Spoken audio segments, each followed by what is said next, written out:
自從鐵路同火車喺19世紀發明以嚟啊，就一直成為啊城市同城市之間喺陸上嘅交通大動脈咯。咁啊喺呢一個1911年啊，廣九鐵路全線通車之後咧，令到廣州同香港咧都同樣獲益受惠嘅。咁啊，相對嚟講咧，澳門因為咧缺乏呢個鐵路啊，以致咧係形同孤立，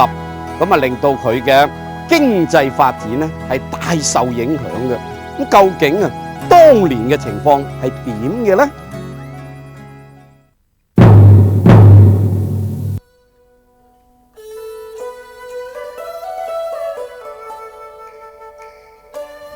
喺省港澳之中啊，最早有火車喺鐵路上高行駛嘅咧，就係廣州啦。而廣州嘅第一條火車鐵路咧，就係來往廣州同三水之間嘅廣三鐵路啦。咁呢條廣三鐵路咧，就喺清朝光緒29年，即係公元嘅1903年咧，係落成啟用嘅。咁啊，講起上嚟咧，已經係103年前嘅往事噶咯。講到啊，影響最大嘅咧，就要算喺佢啊係8年之後，即係喺1911年咧，係全線通車啟用嘅廣九鐵路啦。嗱，呢條鐵路咧就係通往啊係廣州同香港九龍之間嘅重要鐵路嚟嘅。咁啊，自從佢落成通車之後咧，就成為啊呢兩座國際大都市之間嘅交通大動脈啦。咁啊，呢條廣九鐵路咧就係分開咧係英段同華段分開咧嚟建築，即係咧你有你起就我有我起，到中間咧先接駁嘅。嗱，所謂英段咧就係指由香港嘅尖沙咀通到去新界呢個羅湖嗰段咧，就係英段嚟，因為路程較短啊，所以喺1910年嘅10月咧就已經落成通車啦。咁啊，至於話華段咧，就係由廣州大沙頭火車站啦，通到去深圳呢一段啦。咁呢一段嘅火車咧，係直到1911年啊，然後先咧係全線通車嘅喎。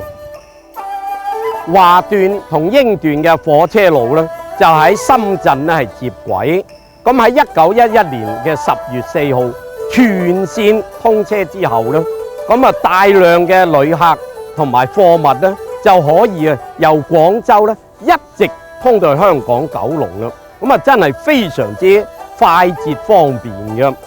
咁啊不過咧，事隔90幾年之後咧，現在啊廣九鐵路嘅終點站咧都全部改變晒啦。咁啊首先咧講下廣州嘅終點站先啦。廣州嘅終點站本來咧就設喺啊白雲路附近嘅大沙頭火車站嘅。咁啊現在咧就遷移到去啊天河呢一處嘅廣州東站啦。咁香港方面嘅終點站咧，本來最初咧就設喺係九龍尖沙咀嗰度嘅。咁後來咧又遷移到去啊係呢個紅磡隧道口嘅旁邊，就稱為咧紅磡火車站啦。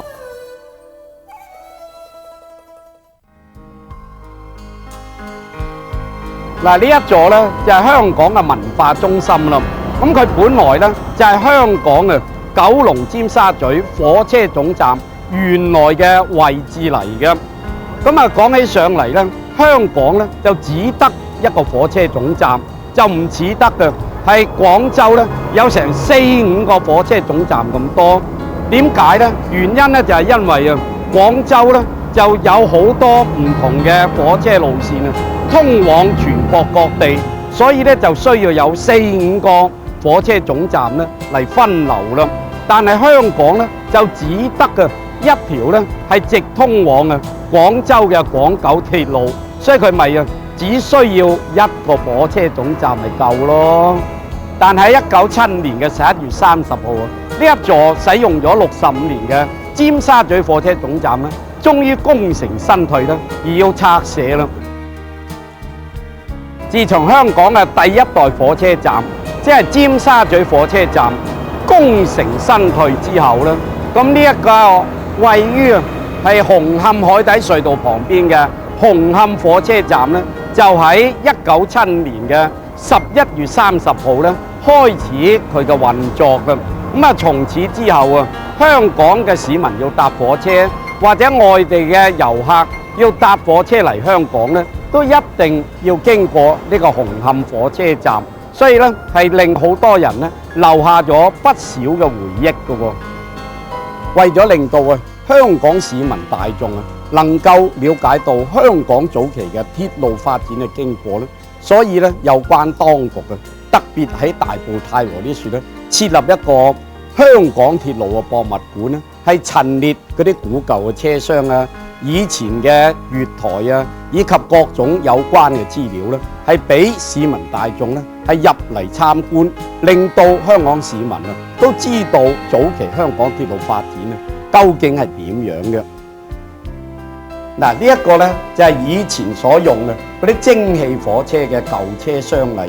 咁咧嗰啲凳咧全部都係木做嘅，咁啊雖然比較簡陋啲，但係咧都相當之方便嘅。只要話要開關窗門咧，就要拉動呢啲帆布帶嚟開窗或者關窗嘅。上高咧就有放行李嘅行李架嘅喎。咁啊呢啲車廂咧，現在咧已經係唔用嘅啦，只係放喺歷史博物館處咧，係俾市民參觀嘅啫。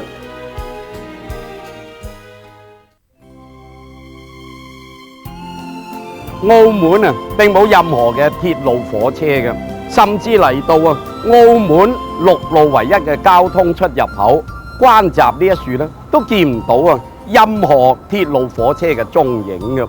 咁啊呢一點如果同香港相比咧，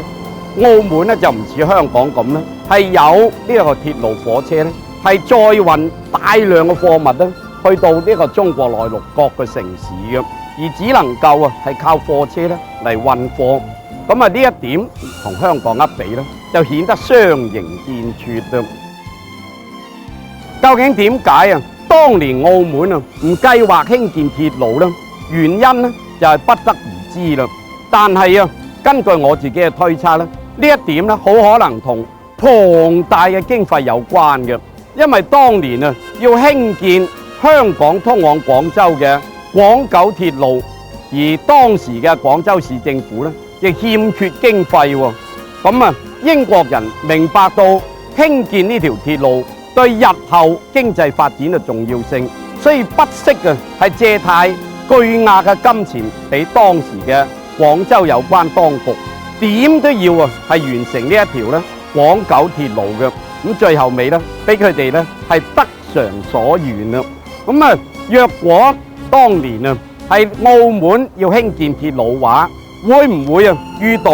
相同嘅困難呢？澳門嘅有關當局是否就係因為咁而知難而退呢？鐵路火車可以話得係陸上交通發展史上高一項最重大嘅突破嚟嘅。點解呢？因為從來冇任何一種其他嘅陸上交通工具能夠好似火車咁可以咁有效、咁快捷、咁穩定咁將咁大批嘅乘客以及貨物從一個地方係運輸到去其他各個地方嘅。所以到目前為止百幾年嚟一直都冇其他嘅交通工具可以取而代之嘅。正因為係咁所以鐵路火車對於一座城市嘅發展佢嘅影響真係非常之深遠重大㗎。